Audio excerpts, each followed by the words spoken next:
எவ்வளவு மோசமாக ஒரு பொழுதுபோக்கென்ற காட்சியை எவ்வளவு கேவலமாக ஒரு கமர்ஷியலா ஒரு மார்க்கெட்டிங் கும்பல் தான் சொல்லணும். இவங்களெல்லாம் இந்த பிக் பாஸ் நடத்துகின்ற இந்த விஜய் சேதுபதி, இந்த விஜய் டிவி எல்லாம் இவங்க ஒரு பெண்ணை ஆபாசமா காட்டி, தமிழ் பெண்ணை ஆபாசமா காட்டி இவங்க மார்க்கெட்டிங் செய்யணும்.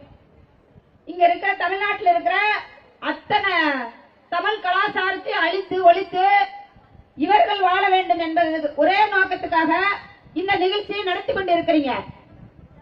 விஜய் சேதுபதிக்கு நான் ஒரு முத்துலட்சுமி வீரப்பனாகிய ஒரு வேண்டுகோள் வச்சுக்கிறேன். ஆனா இந்த மாதிரி பெண்களை ஒரு அறக்குறை நிறுவனத்தோட நீ வந்து காட்டுறனா, நீ ஒரு தமிழனாக இருந்தனே இந்த வேலை செய்வேன்னு தான் நான் கேட்கிறேன். நீ உண்மையான ஒரு பச்சை தமிழனாக இருந்தா இந்த மாதிரி ஒரு வியாபாரத்தை செஞ்சாடா நீ பொழப்பு பண்ணணும். ஏண்டா ஐயா கே நாய்கள ஆர்ப்பாட்டம், இது ஆர்ப்பாட்டம், ஆர்ப்பாட்டம், இது ஆர்ப்பாட்டம், கண்டன ஆர்ப்பாட்டம், கண்டன ஆர்ப்பாட்டம்.